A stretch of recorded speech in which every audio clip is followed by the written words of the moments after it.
Hi, my name is Mike McHugh and I'm principal at Deer Meadow Primary, and I'm also our Title I administrator for our corporation. For our Title I parent meeting this year, we'll have this video that you're watching right now, plus the slideshow that is attached to the email to give you information about Title I. Title I is a federally funded program that allows us to have money to hire teachers who are reading specialists to work with some of our children. It's important to note that our Title I teachers work with kids in addition to what the classroom teachers are doing, not in place of it.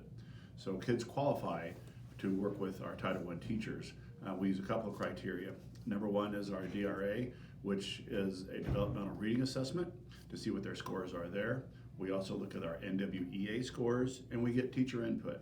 And generally, if a child is a grade level or more behind in reading, as we look at fluency and comprehension, we push them in to get some extra help. Okay? So the teachers, Mrs.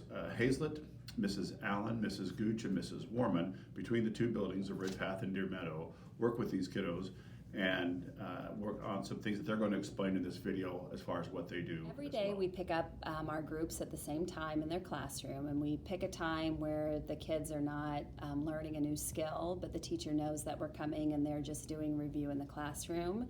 So they're not missing out on new instruction. We meet with our groups for about 30 minutes every day.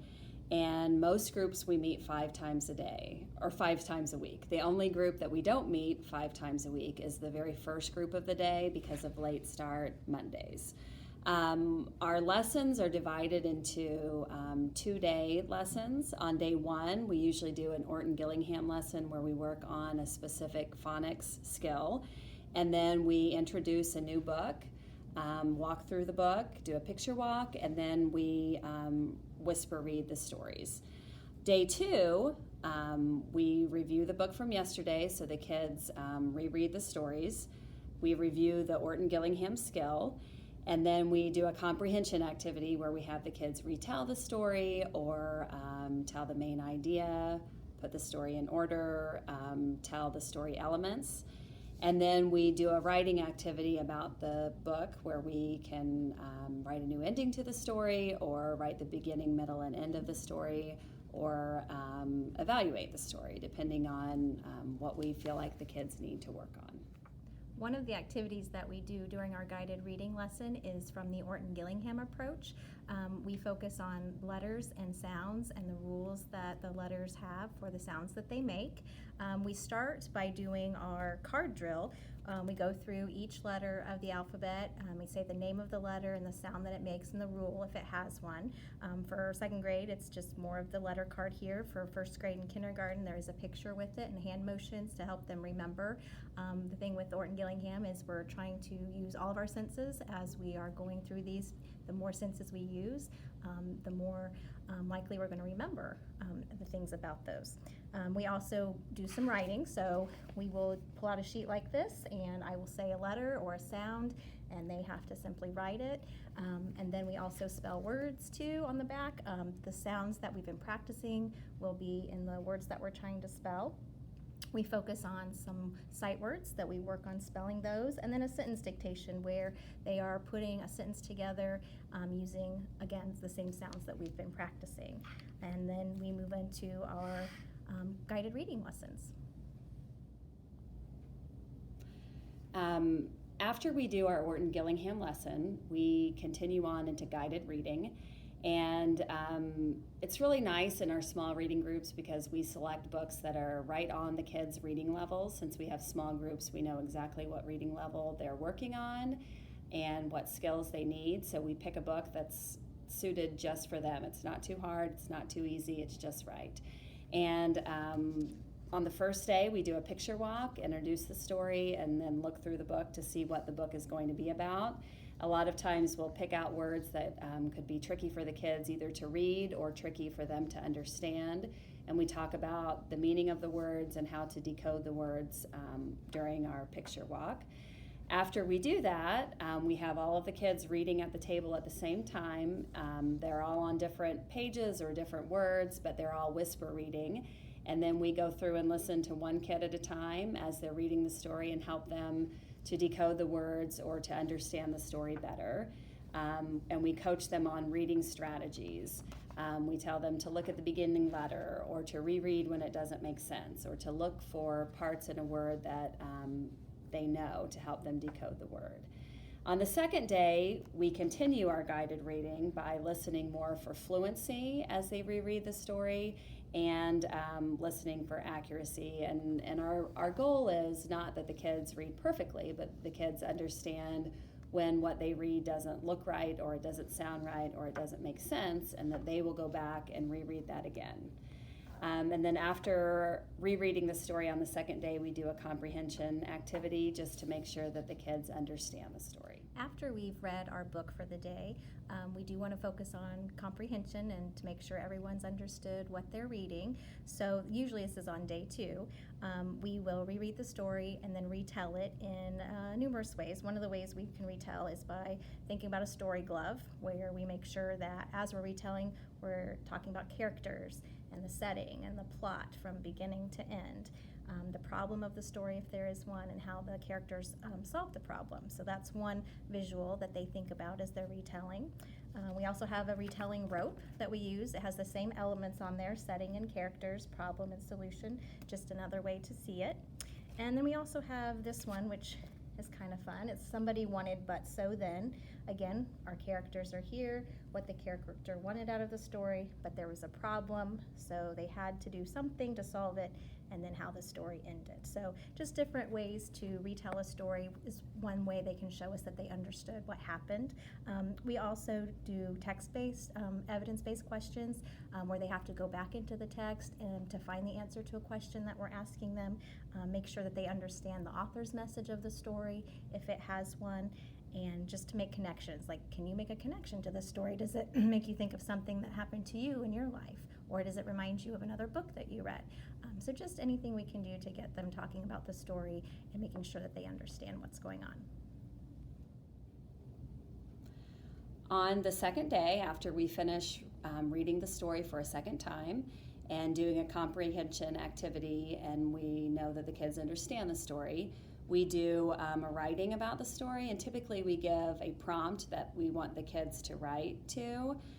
Sometimes it is continue the story. What do you think will happen next? Or it might be, what was your favorite part of the story? Or sometimes we'll have them retell the story by writing a summary, or telling the beginning, middle, and end, or sometimes even the problem and solution. And as the kids are writing, we'll help them with ideas, and we also help them with the spelling of the words by continuing on with our Orton Gillingham lessons and finding parts in the words that they know. On Fridays, we assess the kids on their reading. So we have a book that they will read that they've not read before. It is a cold read. So they read one-on-one. We're watching to see, how accurately they're reading. We're also checking their comprehension at the end. The running records are just a way for us to document their progress and then decide what teaching points we need to work on. If I can see that a child, for example, is leaving endings off of words, or maybe they're not quite understanding a portion of the story, I know what to work on in my groups for the next week. And then as we're monitoring their progress with the running records, we know when it's time to move levels as well. So that's what we do on Fridays after the whole week's worth of lessons. During our guided reading time, we have some silly little animals that we use to help us teach and reinforce our reading strategies. So I'm going to go through those with you and show you what they are and how to prompt the kids when they're at home. The kids all have a bookmark, or had a bookmark, they might be missing now, and their folders that had all of these animals on them. And a lot of times if they get stuck, you can just refer to one of these animals and they know exactly what you're talking about, and they'll use that strategy to help them decode a word. So the first one we teach, and I'm going to go through these in order of how we teach the kids starting in kindergarten and moving up to the end of second grade. The first animal is Owl Eyes, and Owl Eyes just says to look at the pictures for clues. This is really big when kids are starting to learn to read, and it helps them use meaning when they're reading the story. Sometimes parents will cover up pictures, and we do not encourage that. We want the kids to use the pictures to help them when they're reading. So Owl Eyes is the first reading strategy that we teach. Next, we teach Lips the Fish, and Lips the Fish just says get your lips ready or get your mouth ready to make the first sound. So this is teaching the kids to look at the first letter in a word and to make it sound. They can use this at the same time as they're using allies, because then they look at the picture and they think, well, what would make sense that starts with that same letter? So that's our second strategy that we teach. We move on to Stretchy Snake, which is stretching the words out. That's just making the sound of each letter and then putting them together to make the word. This works on short words, but it does not work as the words get longer and more complex. Our next strategy that we typically teach is Try and Lion. And Try and Lion just says if what you read doesn't make sense, if what you read doesn't look right or sound right, then you go back and you try it again. You can go back to the beginning of the page, you can go back to the beginning of the sentence, but try it again. Another strategy is Chunky Monkey, and as I said earlier, Stretchy Snake works for short words, but as you get into longer words, we use more of Chunky Monkey, and he says to look for a chunk that you know, and a chunk is just a part of a word, like TH. You wouldn't say ta-ha, you would say th. Also finding small words in longer words that you know to help them figure out what the words are. Another strategy that we use is Skippy Frog, and Skippy Frog says you can skip the word that you don't know, continue to read the rest of the sentence, but then you have to hop back and you have to reread it and try to figure out what that word is. And then if all of those strategies fail, if it doesn't work, then Helpful Kangaroo just says ask for help. And a lot of times when the kids are whisper reading, sometimes we're not listening to them at the time that they're struggling, we're listening to another student. So they try all those strategies, and then if they still can't figure it out, then they just say, we need a little help, and we will either tell them the word if it's a super tricky word, or we'll use a prompt and say, look at your beginning letter, or find a chunk that you know. But those are all strategies that we use with all of our kids to help them decode and figure out the tricky words in the stories. And these are all strategies that you can use at home as well. So what can you do at home to help your child become a better reader?